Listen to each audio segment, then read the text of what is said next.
अब हम लोग स्टडी करते हैं हेलो एल्केन हेलो एरीन की, ठीक है। तो हेलो एल्केन हेलो एरीन में क्या होता है, सबसे पहले तो इसके बारे में इंफॉर्मेशन इस देखते हैं होता क्या है ये। तो हेलो एल्केन क्या होते हैं, हेलोजन प्लस एल्केन दोनों को ऐड कर दो तो किसका फॉर्मेशन हो जाता है, हेलो एल्केन का। और हेलो एरीन क्या होते हैं, halogen plus arene, arene means benzene ring, इन दोनों को ऐड कर दो तो किसका फॉर्मेशन हो जाता है, हेलो एरीन का। जैसे एल्केन C2H6 लिया और हेलोजन Cl2 ले लिया और यहाँ से HCl निकाल दिया तो किसका फॉर्मेशन हो गया, एथिल क्लोराइड। तो ये हमारा क्या है, हेलो एल्केन, ठीक है। ऐसे ही बेंजीन रिंग लेंगे तो किसका फॉर्मेशन हो जाएगा, हेलो एरीन का, ठीक है। फिर हेलो एल्केन में हाइब्रिडाइजेशन की बात आती है, तो हाइब्रिडाइजेशन क्या होता है, तो हाइब्रिडाइजेशन देखने के लिए सबसे पहले कुछ एक दो बातें जान लेते हैं कि हाइब्रिडाइजेशन में according to the VBT only sigma bond are participated, ठीक है, केवल सिग्मा बॉन्ड पार्टिसिपेट होते हैं। तो ऑर्गेनिक मॉलिक्यूल में हाइब्रिडाइजेशन निकालना बहुत ही सिंपल होता है। वहाँ पे क्या करते हैं, जो भी कार्बन एटम हो उसके चारों तरफ क्या देख लेते हैं, बॉन्ड का अरेंजमेंट देखते हैं, फिर उसमें काउंट कर लेते हैं कि सिग्मा बॉन्ड कितने हैं, जितने सिग्मा बॉन्ड होते हैं उतना ही हाइब्रिडाइजेशन हो जाता है। जैसे सपोज दैट सिग्मा बॉन्ड 4 आए तो वहाँ पे क्या हो जाएगा, एक S आर्बिटल 3 P आर्बिटल आपस में मिले होंगे तो किसका फॉर्मेशन हुआ होगा, sp3 हाइब्रिडाइजेशन का, ठीक है। तो sp3 हाइब्रिडाइजेशन हो जाता है। तो ऐसे हम लोग काउंट कर लेते हैं हाइब्रिडाइजेशन। तो हेलो एल्केन में देखते हैं, तो जैसे सपोज दैट हेलो एल्केन बना हुआ है, इसमें 1 2 3 4 हाइब्रिडाइज 4 सिग्मा बॉन्ड है, तो वहाँ पे क्या हो जाएगा, एक S आर्बिटल होगा 3p, तो क्या हो जाएगा sp3 हाइब्रिडाइजेशन, ठीक है।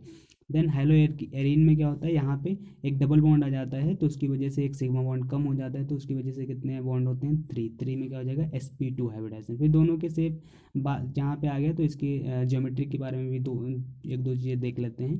तो sp3 की क्या होती है, टेट्राहेड्रल ज्योमेट्री होती है, पॉइंट एंगल 109 डिग्री 28 मिनट होता है। और sp2 हाइब्रिडाइजेशन जो होता है इसकी क्या होती है, प्लेनर से प्लेनर ज्योमेट्री होती है, ट्राइगोनल प्लेनर, और इसमें क्या होता है, 120 डिग्री होता है, ठीक है, या 120 डिग्री बोल देते हैं। फिर बात आती है इसके एप्लीकेटिव पार्ट की, तो क्लोराम्फेनिकॉल, क्लोराम्फेनिकॉल क्या है, chloramphenicol is chlorine containing antibiotic. ये क्या है, ये क्लोरीन कंटेनिंग एंटीबायोटिक है। ऐसे निकलता है कि क्लोर प्लस क्लोर फिनॉल, तो मतलब क्लोरीन भी होगी और फिनॉल भी होगी यहाँ पे, ठीक है। तो क्लोराम्फेनिकॉल है, ये क्लोरीन कंटेनिंग एंटीबायोटिक है। और ये सॉयल ये किससे मिलती है, हमें माइक्रो ऑर्गेनिज्म से मिलती है। और ये किस में यूज़ होती है, टाइफाइड फीवर में यूज़ होती है, ठीक है। तो ये इसमें नीट में ऐसे क्वेश्चन पूछ सकता है कि क्लोराम्फेनिकॉल में कौन सा हाइड्रोजन एटम पाया जाता है, कौन सा क्लोरीन एटम पाया जाता है, और मिलती किससे, माइक्रो ऑर्गेनिज्म से मिलती है, ठीक है। फिर बात आती है ये किस में यूज होती है, टाइफाइड फीवर में यूज होती है, ठीक है। Then we discuss about the second point, thyroxine. Thyroxine क्या है, thyroxine is the iodine containing hormone, एक आयोडीन कंटेनिंग हार्मोन है जो कि डिफिशियंसी ऑफ विच कॉजेज, जिसकी डिफिशियंसी हो जाती है तो क्या हो जाता है, आयोडीन की कमी हो जाती है, और एक इसमें इससे ग्वाइटर हो जाता है, ठीक है।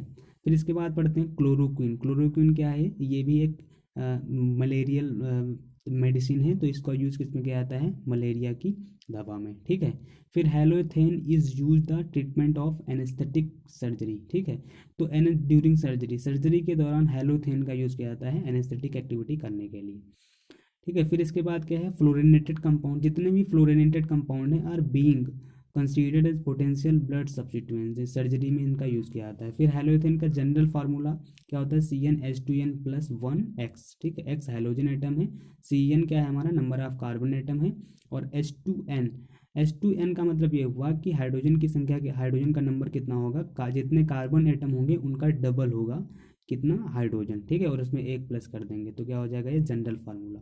फिर बात आती है एलाइलिक हैलाइड है, बेंजाइलिक हैलाइड है, विनाइलिक हैलाइड है, एराइलिक हैलाइड है। तो यहाँ पे हाइब्रिडाइजेशन है, इसे डायरेक्ट क्वेश्चन पूछ लिया जाता है।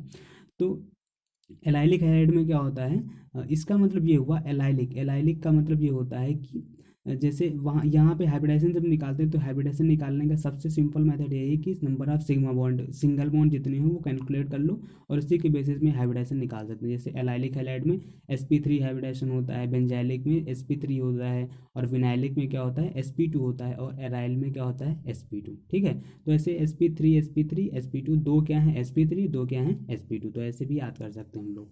देन है जेमिनल, जेमिनल हाइलाइट। अब जेमिनल और विसिनल दो कंडीशन होती है। तो जेमिनल क्या होती है condition, halogen atom are present on the same carbon atom, मतलब ऐसा हैलोजन एटम जो एक ही कार्बन पे दो हैलोजन एटम हो, जैसे ये स्ट्रक्चर बनी हुई है। तो यहाँ पे देखो ये हमारा कार्बन एटम है, इसी पे एक Cl इधर लगा है, एक Cl इधर, मतलब एक ही कार्बन पे दोनों हैलोजन लगे हुए हैं।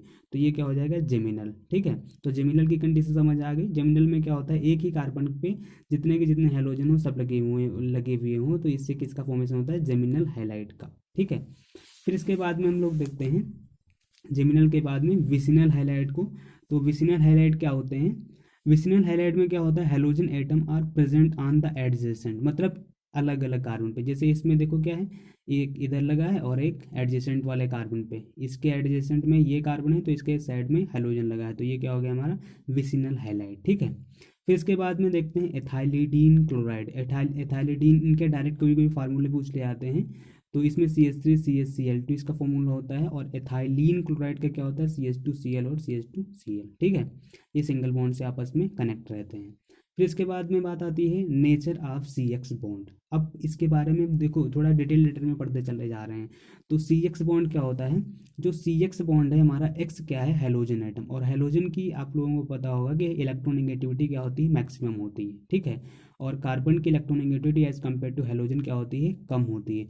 तो जब ये बॉन्ड टूटेगा तो कुछ ऐसे टूटेगा।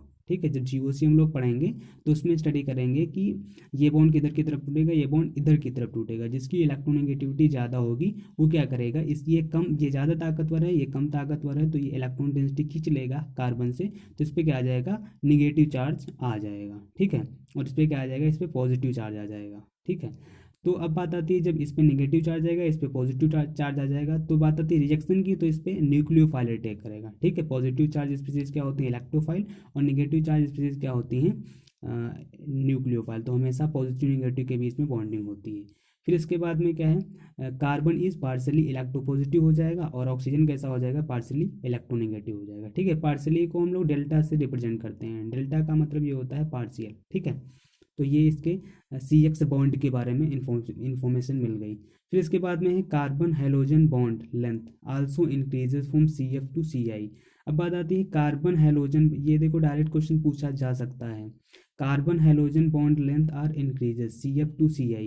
CF टू CI जब से जाते हैं, मतलब किसी भी हाइड्रोजन में ऊपर से नीचे जाते हैं, तो कार्बन और हाइड्रोजन की बॉन्ड लेंथ इंक्रीज होती है। ऐसा क्यों होता है, ऐसा इसलिए होता है क्योंकि कार्बन हाइड्रोजन, कार्बन का साइज क्या है, आयोडीन से क्या है, छोटा है। ठीक है, और आयोडीन का साइज बहुत बड़ा है।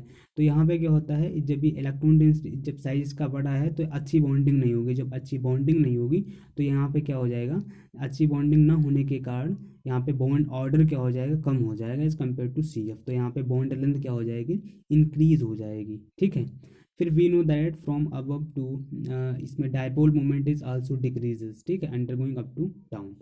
फिर इसके बाद में क्या है, the formation of alkyl halide by thionyl chloride is best because other two product are escapable gases. मतलब ये देखो क्या कर रहा है, ZnCl2 की प्रेजेंस में ROH लिया और HCl, इसकी प्रेजेंस में रिएक्शन कराई, तो ये H2O हमारा बाहर निकल गया। ठीक है, तो क्या बना, RCl। तो इसका फॉर्मेशन होगा किसका, एल्किल हाइलाइड का। और क्या कह रहा है कि थायोनिल क्लोराइड से बेस्ट माना जाता है, क्यों, because other two product are escapable gases. जहाँ पे गैसेस निकल रही होती हैं वो रिएक्शन का क्या हो जाता है, ड्राइविंग फोर्स हो जाता है, और वहाँ पे एंट्रोपी इंक्रीज होती है।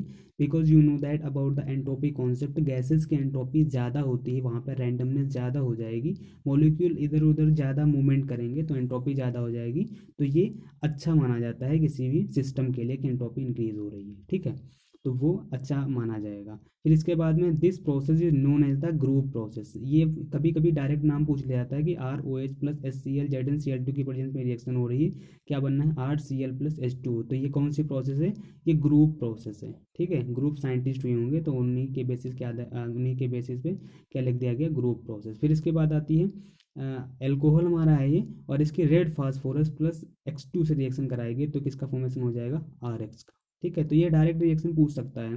फिर द रोल, अब इसमें बात आती है ZnCl2 क्या करता है, तो the role of ZnCl2 is generation of electron and form intermediate. ठीक है, इलेक्ट्रॉन को जनरेट कराता है, और ये क्या करता है, इंटरमीडिएट का फॉर्मेशन करता है, कौन, ZnCl2। ठीक है, तो ये बात हुई इसके बारे में। फिर इसके बाद में एक रिएक्शन और देखते हैं, डार्जन रिएक्शन। डार्जन रिएक्शन क्या होती है? डार्जन रिएक्शन में क्या करते हैं, आर ओ एच लेते हैं, SOCl2 लेते हैं, तो किसका फॉर्मेशन हो जाता है, RCl का फॉर्मेशन होता है, और SO2 और HCl का फॉर्मेशन होता है। ठीक है, SO2 HCl क्या है, ये गैस है, तो ये रिएक्शन अच्छी मानी जाएगी क्योंकि this is the driving force of the particular reaction. ठीक है, तो ROH प्लस SOCl